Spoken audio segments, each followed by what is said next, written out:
Hello. We get here and your initial thought is, why would anyone live here? Hello. Daddy, I love him! Mother thanks you. Right, Mr. DeMille, I'm ready for my close-up. We have brought you to a small town in America. And we wanted to talk to you about whether this is real America. You're going to have to tell us what you think here. Well, we've just had a burger in this place just over the back of us here. It was wonderful. That's real America to me. Well, yeah, that's what we wanted to talk to you about. Just walked up to a fantastic... Can you slow down? We just walked up to this fantastic... I'm out of breath already. We've only just started. Can you slow down? No, because we're so high up. We're in Colorado. And where are we? We're actually in Victor in Colorado, and we're at around about 10,000 feet. I mean, if you want to be perfect, it's about 9,680. But hey, don't call me a liar for those few thousand. But I tell you what, it really makes you out of breath whenever you do anything. We were just saying, we've just walked this fantastic structure, which we'll tell you about in a bit, but it was all uphill. And I got to the top and I actually felt like I was going to have a heart attack. I just thought my heart was just bum, bum, bum, bum, bum. Yeah.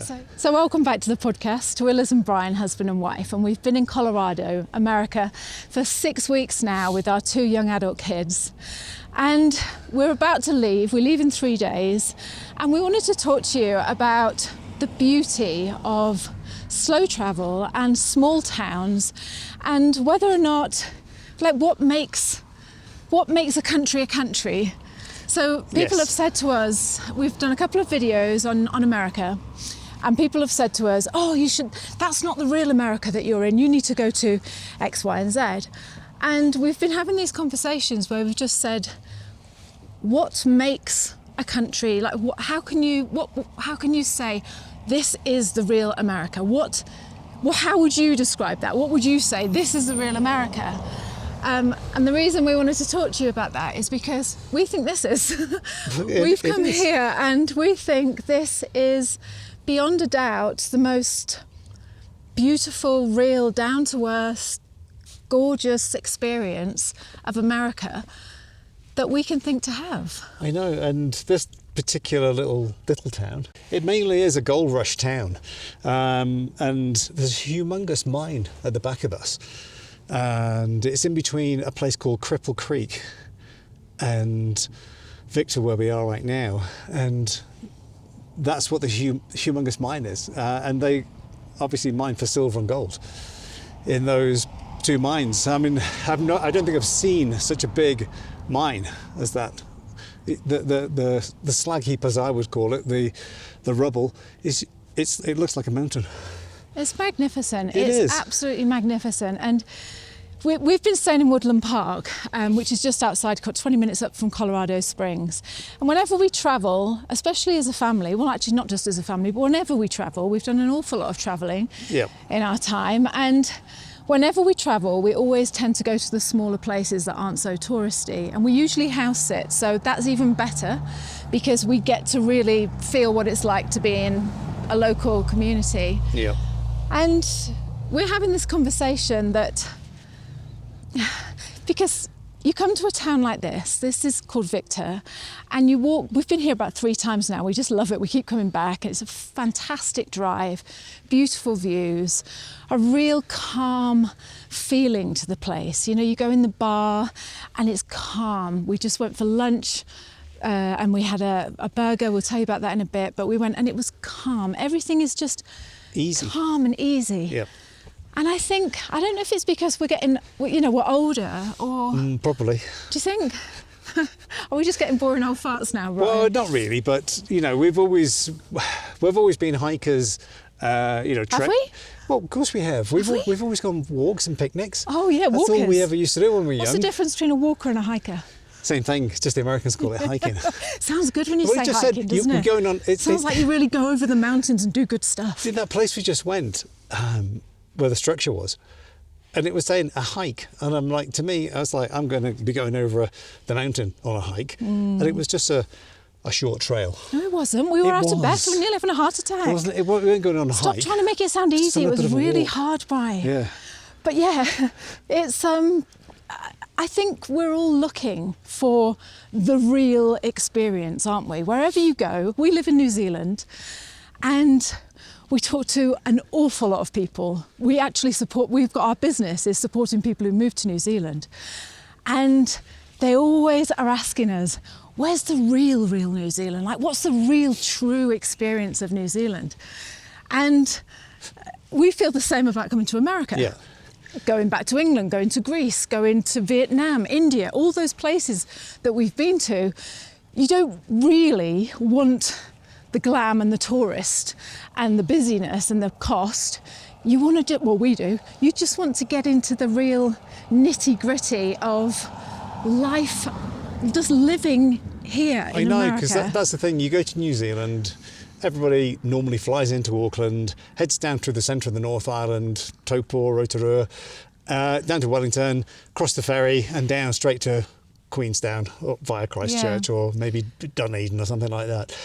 And is it the real New Zealand? Because we live on the West Cape of the North Island, and it's a town, but it's classed as a city, but it's tiny, isn't it, really? It really is. It's obviously not as small as this place, but... Do you know how many people live here?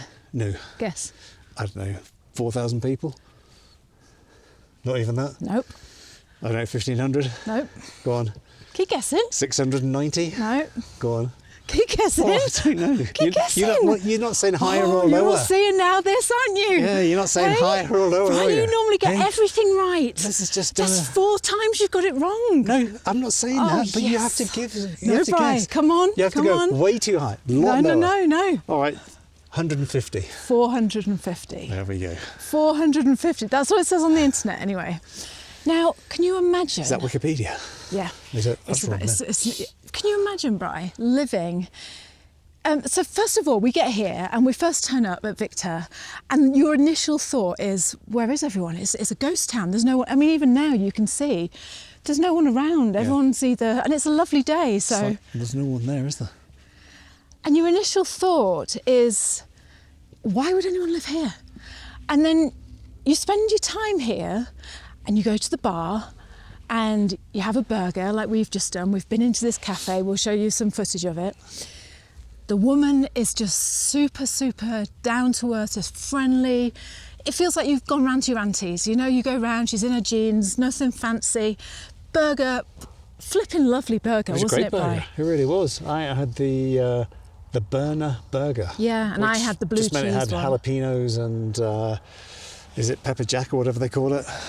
And we went and we were sitting in there and there's music playing and there's a jukebox and... Anyway, we're sitting and people come in. There's 2 guys sitting at the bar and then this girl comes in and she's talking about being pregnant and it felt like such a beautiful community. It feels like of course everyone would know everyone here. You know, they would if there's only 490, wouldn't they? Do you think that's right? Yes. Do you? When you think about that sounds like very little, doesn't it? I don't know, it looks quite a lot of houses, but I suppose when you added them all up, there'd probably be about 400 or 500 houses, wouldn't there? And quite a few of them are derelict or shops and things, aren't they? And I just thought, it just felt so warming and so, just nice, so comforting. And then we drove out and we walked up to this monument, would you call it a monument? A statue? Well, it is kind of a monument now, isn't it? Because it's called Rita, isn't it? Which is Rita the Troll. Rita the Troll, yeah. And made of wood, all recycled wood made by a local artist. And it's up on the hill there and the views are spectacular. It's all free. There's hardly anyone up there. And you go up. So today we have spent the day walking around, soaking up this beautiful little town, eating great food, $50 for 2 beers and 2 burgers and fries and... Yep. Oh, God, 3 Dobermans. I didn't think I'd be going down there to drop my Amazon parcel in. Oh, 3 Dobermans. Wow. Should we go up there, Brian? Do you know what? I think we should just turn around the other side and maybe... We're going to lose the light otherwise, aren't we? Because we're coming to the end of the... It's nice and light up there. All right, that's steep. No, just take your time. And so, we've spent the day in this very, very remote part of America, in a very small town, having a lovely time. Yep. And it makes you question. And I remember having this conversation before with my daughter in Bath when we've just come from Bath in England. And we had the conversation of, I don't know if you've ever been to Bath, but if you haven't, it's a Roman city. It is absolutely beyond beautiful. The architecture is magnificent. The theatre, the restaurants, the parks, the scenery, everything is beautiful. And we had this conversation, me and Tess, and we just said, you're going to pay £1.5 million or £2 million to live in the centre of Bath. Why? But that's like any city, isn't it? You know, you could say the same about Manhattan. But why? What are you going to get that you're not? What feeling are you going to get? I'm sorry, this isn't your usual podcast. You probably clicked on this video thinking, oh, they're going to show us something really good, but this is just I think we should go back down that way because that's a dead end that way. A conversation about, I suppose, living and life and what we're all looking for. Yep. And at the moment in our life, on this travel, this year away that if you haven't watched the last video, we're from New Zealand. I lost both my parents 18 months ago, and we have decided as a family to rent a house in New Zealand, draw down on our mortgage, spend our flipping equity and travel while we can, while we've still got our health, while we've still got our family and the people we love next to us. Yep. And yeah, I've lost my trail of thought. What was I saying? But that's that thing about people, like you say, you either spend £1.5 million, but that goes on to what you were just saying then, or you rent. You know, so you rent somewhere in a city, but it's just as expensive as, I know you haven't got the initial outlay, but it's as much as the mortgage payments, if not more. So it's horses for courses, isn't it? You know, but what I think what we're trying to turn around to and say is like, why do people live in the big cities? Mainly because that's where the money is.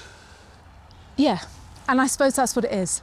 Job opportunities and yeah, it is. Yeah. And again, it's I'm feeling very, what was that word, when you contemplate everything really far too deeply probably, but you just think, yeah, you just think, what is life about? I know. What is life about? Is it about spending all this money and going to visit things that millions of other people are going to be visiting, and you can hardly get close to it? And you know, and I'm not dissing that, and I'm not saying don't go to big cities and see all that things, yeah. But there is a real charm and a real calmness, which I suppose I certainly am. I'm seeking at the moment, and we have got it here. Yeah, and it's really lovely. That's, I think, what we were saying before we started this podcast was about living in a smaller place. You know, the benefits of a smaller place than living in the big city. Yeah. You know, just for the fact that, like we just did then, you're right next to humongous walks and the outdoors and everything like that. And so it's a compromise that you're going to live in a small town where there's not as much opportunity, but there's more opportunity other than work. Exactly. Yeah. Exactly, Bri.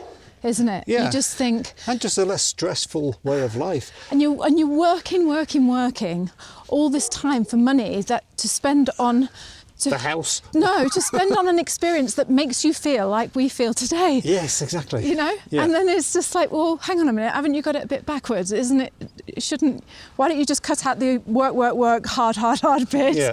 and just the balance. Find the balance. Yeah. No, it's so true. But I mean, because, you know, we both grew up in a small town, a place called Newquay in Cornwall in England, in the southwest, a coastal town, a tourist town, very quiet in the winter, and there was literally nothing to do. There was no jobs even, because all the hotels were closed down, all the tourism were closed down. So apart from the trades, there wasn't much else, was there? No. And a bit of retail, and that was about it. You know, because it went down to a population of around about 15,000 and would go up in the summer to about 100,000.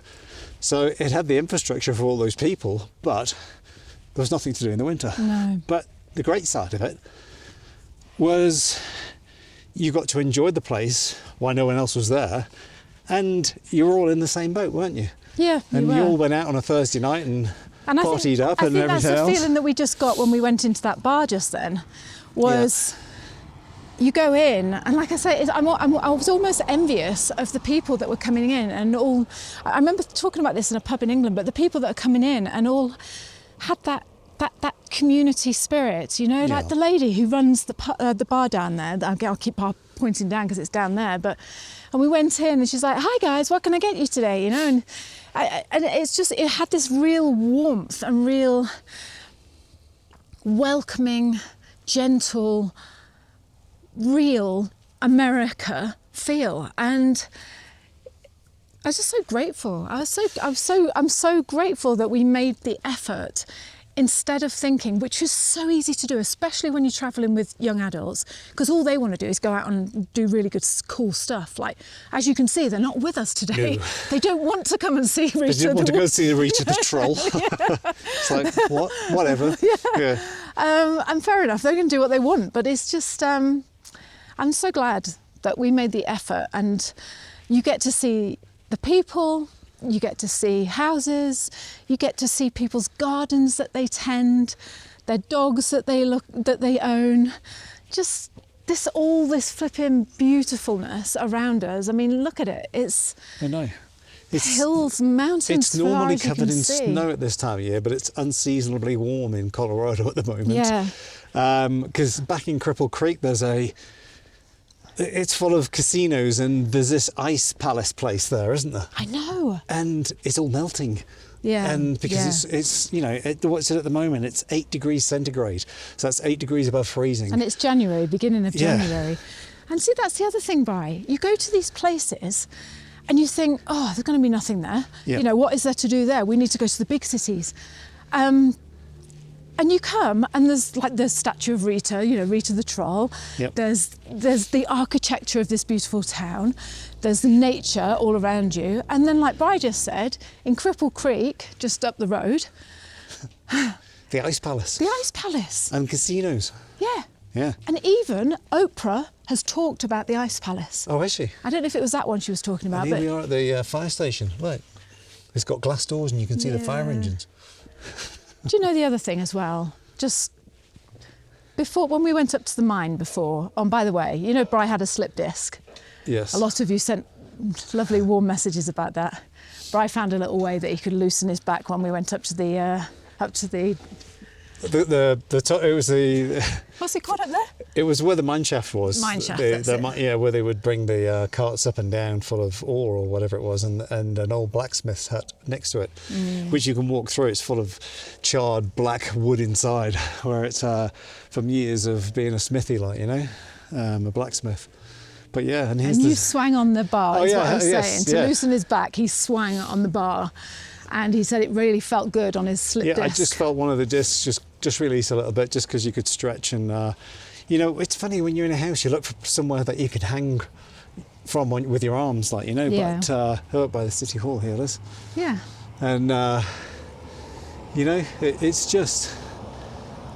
It was. I just saw this metal bar there on the structure, and I thought, yep, I'm going to do a stretch and a swish around on that, and just try and loosen my back up. Yeah. Which it did loosen it a little bit, but then I don't know, just doing too much sometimes. Walking can you just go "Ooh," like that. You're just stepping down from something, and you're like, you feel it. So that kind of wraps up what we were talking about. Like I say, we wanted to have a conversation with you about. We've been here for 6 weeks now. We're about to leave. We're going over to British Columbia in Canada for 3 months, where we are also going to be in a very, very small place with hardly any population. So we can't wait to bring you content from there and tell you how that's going. Yes. Yeah. But yeah, I would like to say, if you haven't been to America and you're coming to Colorado, seek out those small towns. Seek I out know. where the real Support them as well. where the people live. Yeah. Support them. That's right. Yeah. You know, be a tourist in that little town for a day and just, you know, $50 into the community or whatever it Yeah. is. You know, buy some food, keep those places open and keep those places going. Like, you know, Yeah. that's what makes the difference. And that's what it's all about. It's about if everybody sticks together and does things as one, things work, don't they? I know. They really, really do. And that goes back to what we were saying before, is this need for, in a world where we're all so separate and lonely, actually. Yeah. Everyone's lonely and no one's got connection, and it to come to a place like this that feels like one big massive family. 'Cause they have to be, don't they? Yes, yeah. There's something very far-reaching inside you that makes you feel like, oh, it makes you feel like that. It does. Yeah. And I don't think money can buy you that. I don't think it can. And I think we can race around and go up the Eiffel Tower and do all these things and, all the touristy things. I'm not saying there's anything wrong with that. Well, no, I'm not saying that. Everybody wants to see the wonders of the world, yeah, don't they? But it's the little what things, if this though. is a wonder of the world? But it is a wonder of the world. Yeah. When you actually look at it, something that's probably, looking at the town hall, 126 years old. And you just think, wow, what a history this place has probably seen, of being a boom town to a not a boom town, then back to again, and there's people working here and everything like that. And I just think it just shows you that, you feel totally safe and happy here, don't you? You do. You don't feel like anyone's out to get you or anything. No, you just feel as if everyone's just living their life like we all are. Like we all want to do. We just want peace and quiet and live our life, don't we? Exactly. And I was up at that shaft and I was reading all the information on the signs there, and they had the pictures of the men going down the mines, and I just thought, oh my God, what courage, what grit I remember these guys had. Being back in Cornwall and going down Giva mine back in the summer last year, and you see the pictures and the videos of these guys doing it. And not only that, we got to talk to one of the real miners that actually was one of the last ones to work that particular mine, and he just said, we loved it. The camaraderie. Yeah, exactly. That's what we loved, was the camaraderie, that we were doing this. Like, you didn't get much money, but you were working with mud and everything running down your arms and water in your eyes and dirt and dust and heat. And he said, but boy, we had just the talk in the shower rooms afterwards and then in the bar at night. And you just thought that's what it was all about, isn't it? Like, it is. It really is. And in this day and age, with the likes of social media and everything, we're all getting lonelier and lonelier. Yeah, we are. And instead of working together and being as one, I know. Being happy with your lot. And it's all very it's all very about who's the quickest and the snappiest and the shortest and who tell us the most and all the. Get to your point as quick as you can. No, I'm sorry, no. Yeah. And on that point, I just want to say, since we have been in America, we've been here 6 weeks now, and since we have been here and released a couple of videos, I think we've only released about 3 videos, the amount of support, especially about my book that I've written on grief and loss, and us as a couple, and the community feel that it's felt since we've been here. I mean, you can go and read comments on our channel. It's been, we're from America and we welcome you to our country and thank you for coming here and thank you for doing this. And it has really, really felt very, very welcoming and warm, and we felt loved. We've felt really, really welcomed and loved. So thank you from the bottom of our hearts. Thank you for making us feel like that. It is. It really means the world to us. All we ever wanted to be on this channel is there for you guys, but we really feel that you are here for us as well, which makes a big difference. And like we always say, it makes us want to do more, because we weren't going to do any more. This we weren't. This trip, we were waiting until we get to Canada, but we just thought, no, we've got to share this with you, because it's a special place. It really is. Yeah. Yeah. So to all our watchers and listeners, New Zealand, the UK, Europe, Canada, America, South Africa, all around the world, thank you. And America, thank you so, so much for being here with us. Thank you for reaching out, for buying my book. If you have loved and you have lost and you are grieving and you are hurting at the moment, I have written a book called You Won't Just Cry When They Die. That is available for you to buy. I'll put the link in the description. To everyone who has reached out to me to tell me their lost story, I love you. honestly, my heart beats with yours. Thank you so much. America, thank you for looking after us. And I will speak to you soon. I'll make through this without crying. I'll speak to you soon. Yeah, so kia kaha, stay strong, kia u, stay true. And that's to all of you out there from around the world, from Greece to America to wherever we've travelled so far and done our little videos. Thanks for joining us. Thank you. See you on the next one. Okay, bye. See you now, bye.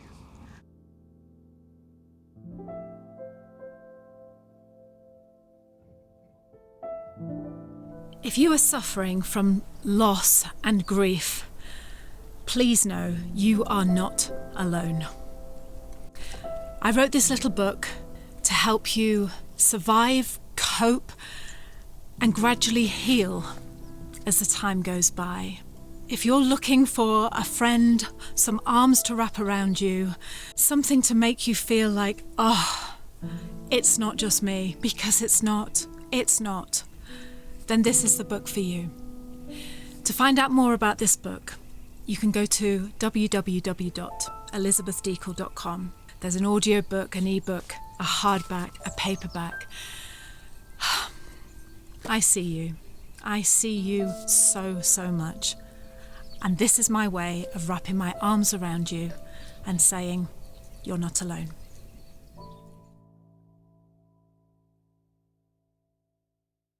Hello. Why didn't you tell us? Yeah. Why have you left us ignorant all these years?